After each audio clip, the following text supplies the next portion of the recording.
Panels, when we talk about education, we cannot separate it from the issue of class, which means that not everyone has the equal level of privilege and status.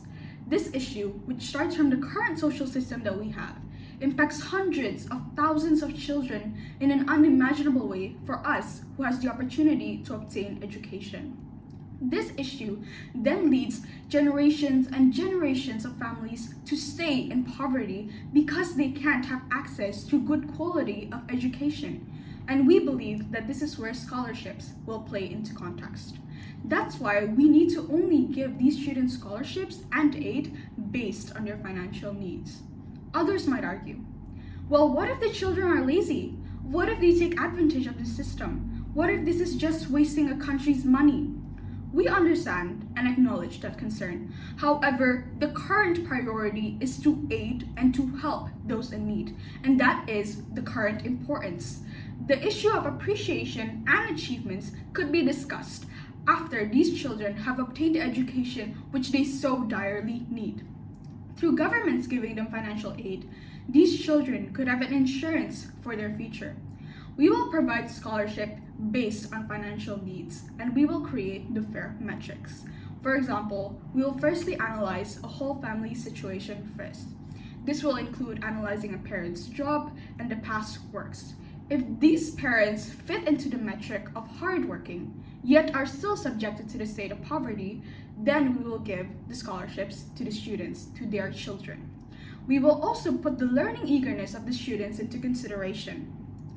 Of course, our aim is to get every child into schools with this system. However, realistically, it is impossible to put all of them in at the same time. So this will be the system and process which we will go with to decide which children will get to go first. So today, I'm going to be presenting 2 points.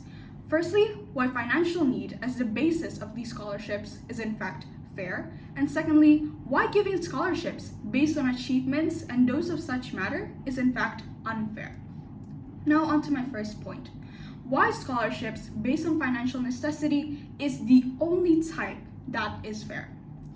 Panels, the most vulnerable actors in this motion is in fact the children, the students.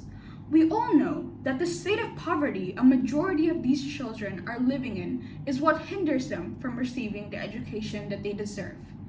Acknowledging that, isn't it unfair that these children aren't able to receive the education that they need simply due to their financial status, which they are unable to control? And governments and educational institutions giving scholarships exclusively based on financial aid will help these students get away from this problem. Now, this motion aims to overlook students' performances and abilities in education. We get that at a glance, people might think that this will not be fair. However, the priority of this motion is to get as many students in need into educational settings. What's most important as of now is to get these students into schools for them to be able to receive education. We will also not deny the fact that there could be parents taking advantage of this system and not working or not even separating money for their children's education due to the availability of this system. However, we would like to give you this picture. Knowing that this is a system that will contain a large amount of children, it is very realistic that these children will go into schools which isn't of the best quality, as the institutions and governments will focus more on getting the most amount of kids into decent education settings. However, it is after all what these people are able to provide for these children, and it is much better than not having education at all. So, knowing that, will it be possible for a majority of these parents to stop fighting for the children's better education? And also, adding to the fact to students who are lacking of family members or financial aid at all from their families. A majority of students who are kicked out by their parents or are orphans end up not getting the education that they need, and some of them don't even go to schools at all due to their situation. This system being present will benefit them and give them the opportunity to go to schools. This system is aimed, after all, to benefit the better of the students. So in conclusion, giving students scholarships simply based on their financial status is in fact the most fair system. Now on to my second point. Why this policy is rightly targeted to the students who need it the most and won't hurt the privileged students. Panels, let's firstly analyze the situation of achieving something.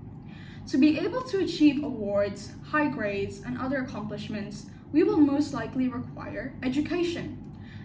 These children would have received at least the most basic education in order to be able to attain the accomplishments that they had. For example, if a child is to enter a science competition and receive an award for it, it is almost impossible for them to not have received education and lessons on it beforehand. Adding to that, those who achieve more tend to have external classes and lessons. Now, what do all of these require? Money. Without money, none of these achievements would have been attainable for the students. And not everybody has the same privilege and opportunity to have the same achievements. So if we are to give scholarships based on achievements, it wouldn't be fair, as everybody doesn't have the same financial status and income.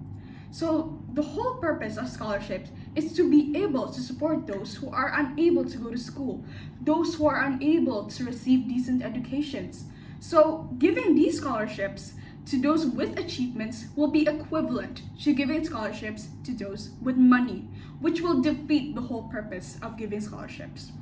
Adding to that, giving scholarships based on financial necessity will also benefit the society in the future. So the aim of this motion is to give scholarships to the underprivileged children. Now, through doing this, these children will gain education, which will also lead to them to have more insurance of a sustainable future with a better job too.